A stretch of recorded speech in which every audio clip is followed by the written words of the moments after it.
But sometimes I like to either begin or sort of punctuate our readings with quotes by writers on writing, or from Sunbeams, which is a kind of literary magazine from the Sun. And this month I want to read a few quotes about time. Time is a gift, time is a burden, time is a pleasure, or time is pain.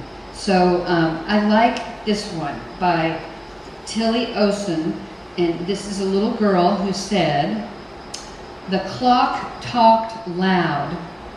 I threw it away. It scared me what it talked." That's a haiku. I know, it's haiku from a child.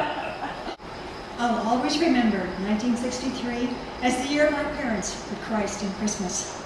That year, my mother set up her nativity in its usual place of honor on top of our console TV. The carved wood nativity was lit by one incandescent bulb that served as both general illumination and through a cleverly cut hole in the peak of the stable, the Star of Bethlehem. Oh, and it served as one other thing, the ignition point, but I'm jumping ahead. That festive season actually began 6 weeks earlier when my cat, inappropriately named Beelzebub, had kittens. By the time my dad put up the Christmas tree, the little devils had reached their exploratory stage and could scale the trunk of a Douglas fir before the treetop angel knew what hit her. The kittens, though, grew quickly bored with desecrating angels, and attracted by a particularly shiny bulb, went out on a limb, literally.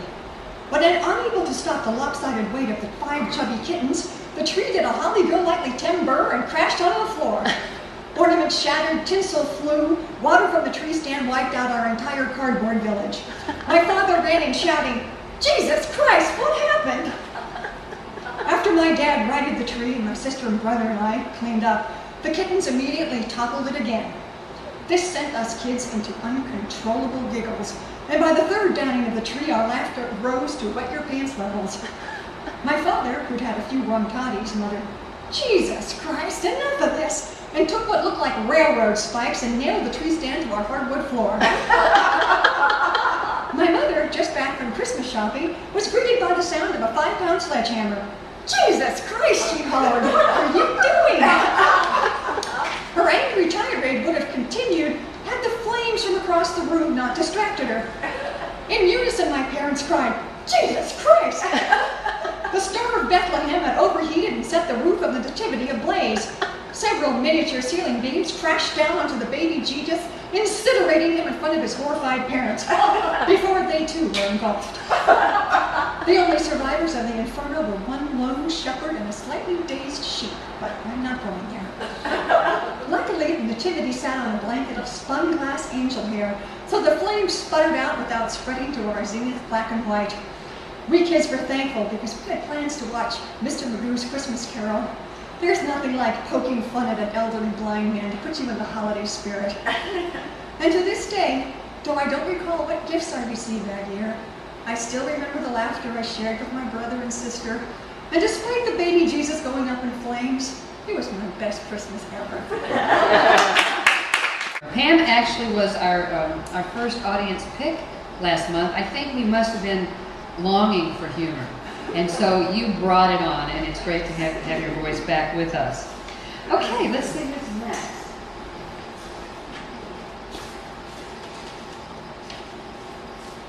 Natalie Hurt, back to live. Are you ready? Ready? Good, bring it on, Natalie, bring it on. I'll bring something funny. It doesn't have to be fun. We like everything. Oh, yes. Hold on, let me get you started. Are you ready?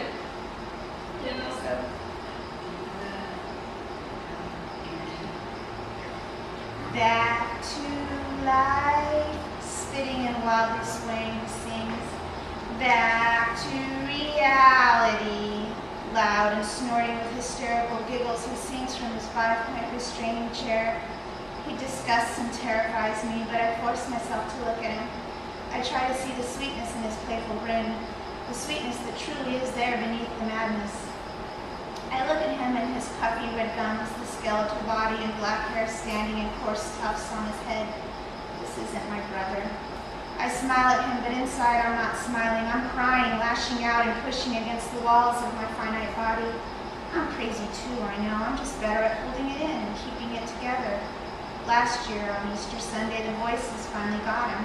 After years of suffering schizophrenia, he tried to stop them on his own and jumped out of a plate glass window, incurring just enough brain damage to slow the voices down, but it didn't stop them completely. More and more tears flow. My insides are a waterfall, churning and angry. Where did my beautiful baby brother go? But I laugh and sing with him. Yes, Johnny. Back to life, back to reality. And we laugh together. He keeps on singing the same phrase over and over, then lunges his head forward. I want to stab Carol in the throat, he screams unexpectedly. I jump even though I'm safe. He can't move his arms or body. He's wrapped against the chair, tied up.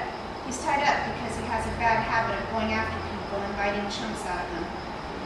Back to life, Johnny sings on.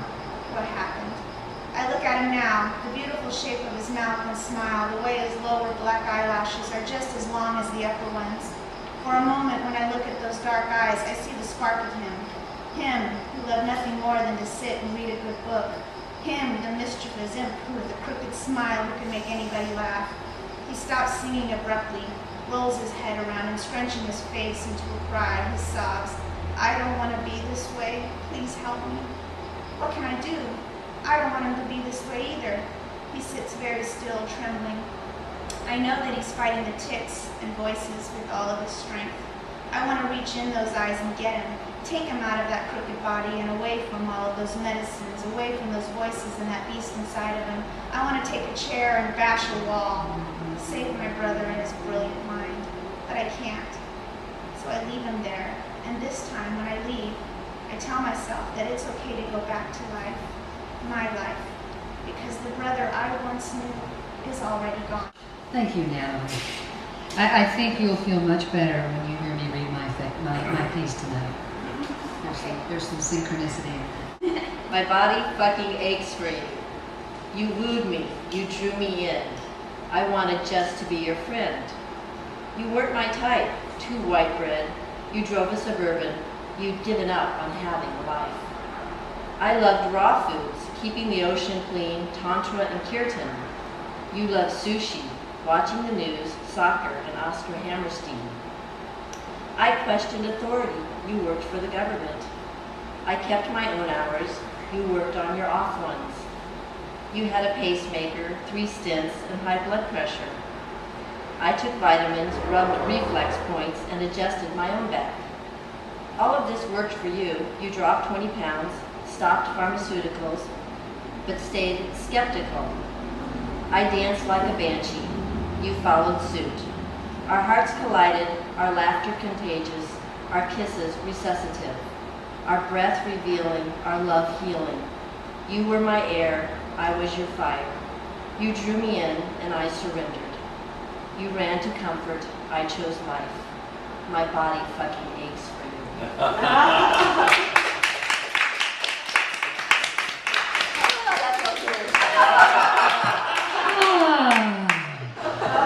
Thank you. Thank you so much. I like that. You know, in a vindictive sort of way, I hope you win audience picks. But I'm sure you just got